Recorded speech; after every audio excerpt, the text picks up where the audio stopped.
Then we have multivariate functions. Multivariate functions क्या है कि जब आपके पास दो से ज़्यादा वेरिएबल्स होते हैं इक्वेशन के अंदर, तो उसे आप मल्टीवेरिएट फंक्शन कहते हैं। या आप सिंपली इसे ऐसे कह सकते हैं कि when we have when we have more than one independent variable in our equation, then we can call it a multivariate function. तो अगर आपके इंडिपेंडेंट वेरिएबल्स एक से ज़्यादा हो जाए तो उसे मल्टीवेरिएट फंक्शन कहते हैं। और इस सिनेरियो में क्या होता है कि आपकी इक्वेशन की राइट साइड पे एटलीस्ट दो या दो से ज़्यादा वेरिएबल जो हैं वो एग्जिस्ट करने चाहिए। उस सिनेरियो में हम मल्टीवेरिएट एनालिसिस जो है वो अप्लाई कर सकते हैं। For example, profitability depends on liquidity and capital structure. Profitability जो है वो लिक्विडिटी और कैपिटल स्ट्रक्चर दोनों पे डिपेंड कर रही है। तो इसमें अब क्या हुआ, आपकी इक्वेशन की राइट साइड पे, रिग्रेशन इक्वेशन की राइट साइड पे we have more than one independent variable.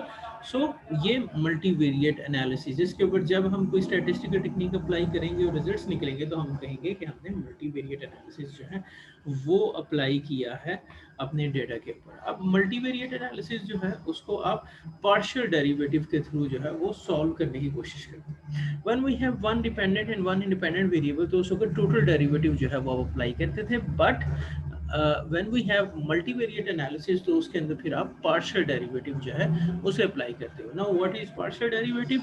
A partial derivative of a function of several variables is its derivative with respect to one of those variables with while the others held constant। अच्छा, अब ये partial derivative क्या है? ये basically है कि आप एक टाइम पे सिर्फ एक डिपेंडेंट और एक इंडिपेंडेंट वेरिएबल का रिलेशनशिप देख रहे हो, बाकी सारे वेरिएबल्स जो है उनको आप कांस्टेंट कर रहे हो। ये हम पहले बता चुके हैं कि मल्टीवेरिएट एनालिसिस में we have more than one independent variable, तो एटलीस्ट दो इंडिपेंडेंट वेरिएबल्स होंगे आपकी इक्वेशन में। लेकिन जब आप पार्शियल डेरिवेटिव के थ्रू उसको सॉल्व करने की कोशिश करोगे तो आप एक वक्त में सिर्फ एक डिपेंडेंट और एक इंडिपेंडेंट वेरिएबल जो है उसका रिलेशनशिप चेक करोगे, बाकी सारी चीज़ों को कांस्टेंट कंसीडर करोगे। इसे हम पार्शियल डेरिवेटिव कहते हैं।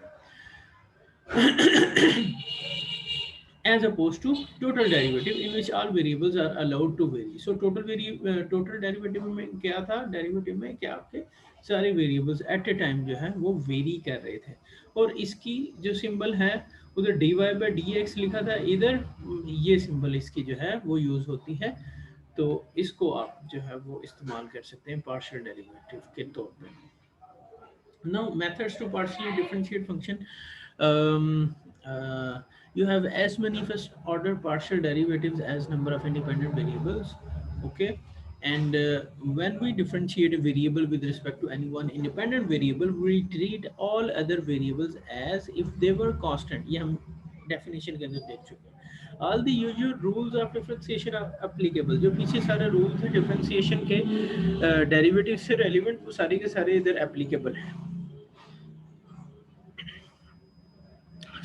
अब हमारे सामने ये जो एग्जांपल है z is equal to z is a function of x and y, whereas 2x square plus 3y square plus 5xy plus 20। अब इसमें अगर देखें तो इसमें दो वेरिएबल्स हैं x और y। ठीक हो गया, इंडिपेंडेंट, दो इंडिपेंडेंट वेरिएबल। तो फर्स्ट ऑफ ऑल अगर आप इसका पार्शियल डेरिवेटिव लेना चाह रहे हैं इस इक्वेशन का, तो आपको या विद रिस्पेक्ट टू x और विद रिस्पेक्ट टू y आपको इसका डेरिवेटिव जो है वो लेना पड़ेगा। Let's say will take derivative of this equation with respect to x, तो उस केस में फिर y जो है वो सारा कांस्टेंट कंसीडर किया जाएगा। ठीक है, तो अगर हम इस इक्वेशन को with respect to x partial derivative apply करना चाह रहे हैं तो देन ये 2x स्क्वायर के ऊपर तो डेरिवेटिव के रूल अप्लाई होंगे, 2 इंटू टू ये हो गया 4x। और उसके बाद फिर जब आप 3y स्क्वायर जो है उस पर आएंगे तो ये 3 भी कांस्टेंट और y भी कांस्टेंट, तो ये दोनों जो है वो जीरो हो गए। उसके बाद 5xy। अब इसमें जो है वो थोड़ी सी है सिनेरियो, इसमें x जो है वो वेरिएबल है और y इज ए कांस्टेंट। अगर आपको पीछे रूल्स याद हों तो उसमें क्या था कि आपका अगर कांस्टेंट वेरिएबल के साथ मल्टीप्लाई हो रहा है तो उसका डेरिवेटिव जो है वो ज़ीरो नहीं होगा। ठीक है, आप जो वेरिएबल है उसके ऊपर रूल अप्लाई करेंगे और कांस्टेंट को एज इट इज़ लिख देंगे। अब इधर x जो है वो वेरिएबल है तो x की पावर जो है वो 1 माइनस 1 करेंगे तो वो ज़ीरो हो जाएगी, तो आंसर वुड बी 1। सो ये हो जाएगा 5y। 1 को 5 से मल्टीप्लाई करेंगे और ये y एज इट इज़ लिखा जाएगा, क्योंकि ये वेरिएबल के साथ मल्टीप्लाई होगा, एंड देन 20 का डेरिवेटिव जो है, पार्शियल डेरिवेटिव जो है, दैट इज 0। सो ये इक्वेशन हमने सॉल्व की है विद रिस्पेक्ट टू x। अगर इसी को हम with respect to y solve करने की कोशिश करेंगे तो हमारा x जो है वो ऑटोमेटिकली कांस्टेंट कंसीडर किया जाएगा। सो ये पहला नंबर जो है 2x स्क्वायर, इसका डेरिवेटिव फिर अगर आप विद रिस्पेक्ट टू x इस इक्वेशन को सॉल्व करेंगे तो वो ऑटोमेटिकली 0 हो जाएगा। तो ये है पार्शियल डेरिवेटिव। पार्शियल डेरिवेटिव जो है उसके अंदर भी उसी तरह से हायर ऑर्डर्स हैं, सेकंड ऑर्डर पार्शियल डेरिवेटिव, ठीक है।